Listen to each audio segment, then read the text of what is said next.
Why does a person who eats less keep gaining weight? Not sometimes, not in edge cases. Across entire populations, decade after decade, the calorie counters keep getting heavier, while the advice keeps getting louder. This is not a book about willpower. It is an indictment.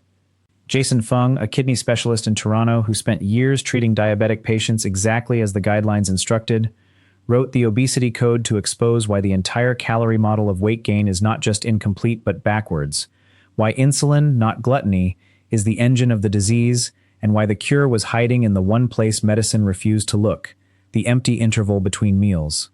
In this video, we walk through the two big lies of modern dieting: the hormonal theory of weight, the foods that spike the hormone at the center of it all, the studies that prove calories are not equal, and the protocol of fasting and eating windows that Fung prescribes to his own patients, one by one. Let us get into it. The first lie is the calorie. The model says body weight equals calories in minus calories out, and if you are gaining, the arithmetic says you ate too much or moved too little. It sounds airtight. It is fatally incomplete, and Fung dismantles it with a single observation. Calorie reduction diets have been prescribed, studied, and followed for over a century, and they fail at a rate so consistent it should have ended the debate decades ago. The famous Women Health Initiative trial tracked nearly 20,000 women who cut their calorie intake by an average of 360 calories a day while increasing exercise. Over 8 years, they lost an average of 2 pounds, and their waist circumference, the measure of visceral fat, went up. They ate less, moved more, and got fatter at the waist. If the calorie model were true, that result is impossible. Something else is running the numbers. And the failure is not limited to that trial. Fung walks through the Minnesota starvation experiment, where men on semi-starvation rations became food-obsessed, metabolically slowed, and rebounded with runaway fat gain the moment food returned. He cites the contestants of televised weight loss shows, studied years after their transformations, with resting metabolisms hundreds of calories below what their new body size should burn, bodies desperately defending a weight they no longer wanted. Crash the system hard enough, and the system fights back harder, every single time, in every study that bothered to look. That something is the set point, the second lie of the diet industry, that your body has no opinion about your weight. It has a strong one. Body weight, Fung argues, is regulated hormonally, like body temperature, like blood pressure. Your brain defends a target weight, and when you crash diet down to a lower number, the body does not surrender.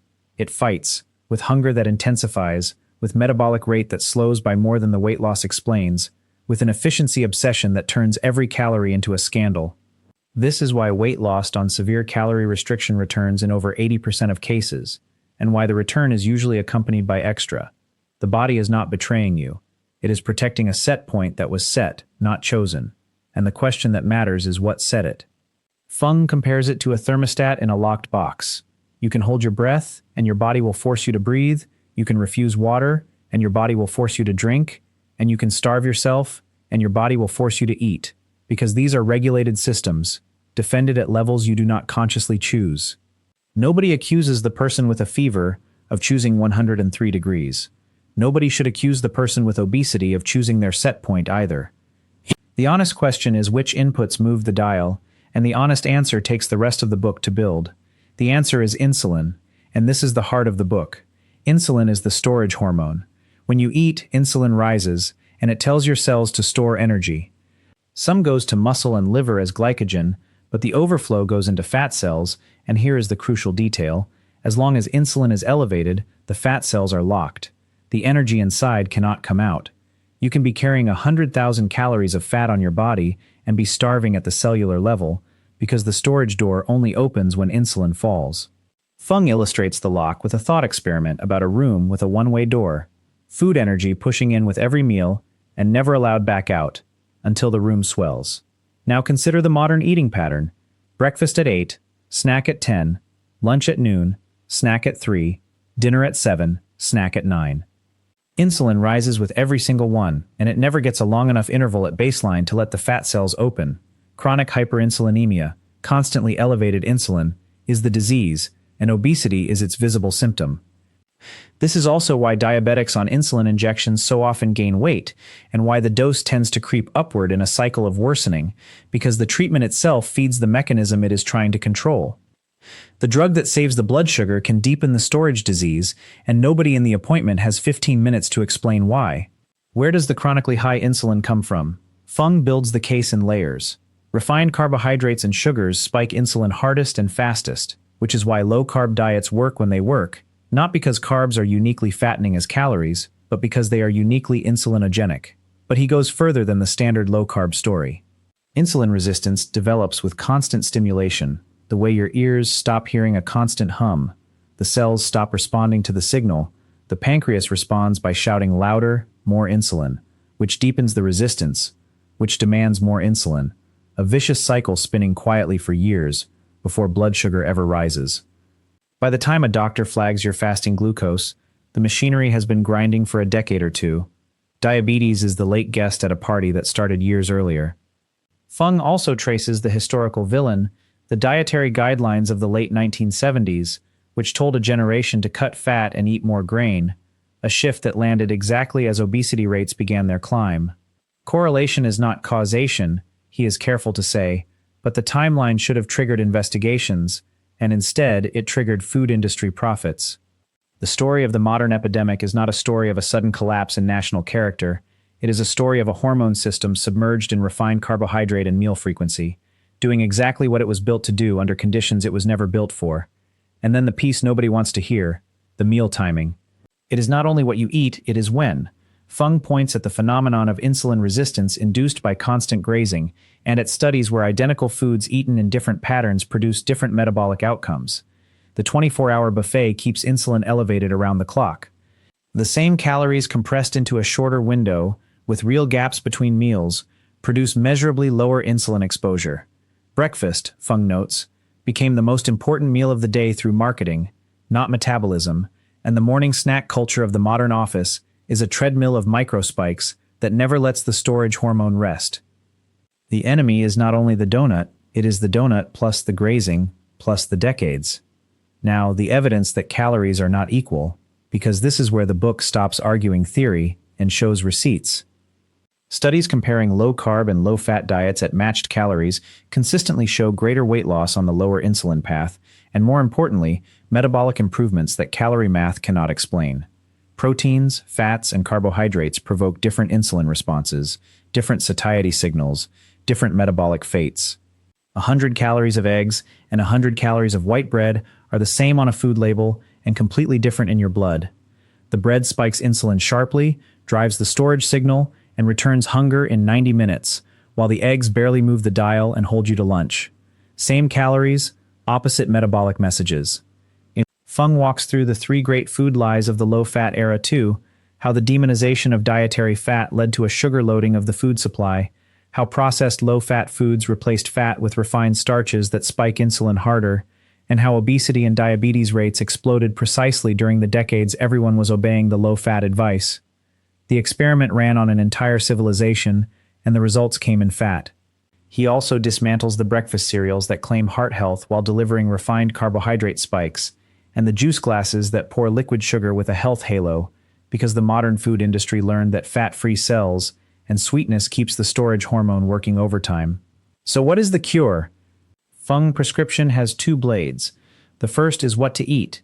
Reduce the insulin drivers, meaning added sugars and refined grains, increase protective whole foods, fiber above all, vinegars, good fats, adequate protein, and treat artificial sweeteners with suspicion, because sweetness itself may condition the insulin response.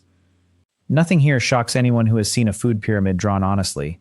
The second blade is the one that made the book famous, and the one medicine forgot for half a century. When to eat, fasting. Not as punishment, not as a crash diet, but as the deliberate creation of low insulin intervals, the only state in which fat stores unlock and drain. His clinic prescribes fasting protocols that range from 16-hour daily windows to 24-hour fasts 2 or 3 times a week, occasionally longer for resistant cases, always with electrolytes, always with medical supervision for diabetics on medication, because insulin must be managed down, not crashed. Fung grounds the practice in history too, pointing out that fasting is the oldest metabolic intervention in human experience, that every religion on earth institutionalized it, that Hippocrates prescribed it, and that the 3-meal day plus snacks is a modern invention with no metabolic pedigree whatsoever. The results section of the book reads like a confession of how simple the lever was, patients losing steady fat, medications cut in half, the disease of the storage hormone retreating when the storage hormone was finally allowed to rest. The objections deserve their own moment, because you are probably raising them. Will fasting burn muscle? Fung shows that growth hormone rises during fasting to preserve lean mass, and that the muscle-burning fear comes from starvation studies that involved zero food for weeks, not managed fasting intervals with adequate protein on eating days. Will it slow my metabolism? Metabolic rate revs slightly upward in short fasts, an evolutionary inheritance from the hunters who needed energy to find food, not to nap. Will I be ravenous and binge? Hunger, Fung reports from his clinic, comes in waves tied to your habitual meal times, and it crests and passes when you do not answer it. A rhythm most people have never experienced because they have never let a wave pass unanswered since childhood. Is it eating disorder adjacent? For most people, Fung argues, the disorder is the 6-meal treadmill, and returning to 3 meals, or 2, with nothing between, is the correction, not the aberration. The snacking industry disagrees, and that is worth sitting with. So does the pharmaceutical path that adds drugs to a machinery, still running on the wrong schedule, and Fung is relentless on this point, that treating the symptom of a dysregulated hormone with more hormones, while leaving the meal pattern untouched, is a business model, not a cure. Where does this leave you? With a completely different mental model of the problem. Your weight is not a bank account where deposits and withdrawals are the whole story. It is a thermostat regulated by hormones, and insulin holds the dial. Every bout of grazing turns it up, every fasting interval lets it fall, and the composition of your food decides how hard each meal turns the knob. Cortisol and sleep deprivation turn it up too, which is why the chronic dieter on 4 hours of nightly sleep fights a hormone war on 2 fronts: storage elevated by insulin and storage elevated by stress at the same time. You cannot outrun a dysregulated storage hormone with a treadmill, and you cannot starve it into submission, as 40 years of failed crash diets prove. But you can give it the one thing the modern food schedule never does: silence. The meal ends. The insulin falls. The fat cells open. The body, allowed to fast, finally remembers how to feed itself from its own stores, and the dial, meal by quiet meal, begins to turn back toward the weight it was always meant to defend. The code was never about eating less, it was about eating less often, and the key, as Fung titles his final chapter, is the one the food industry prayed you would never turn: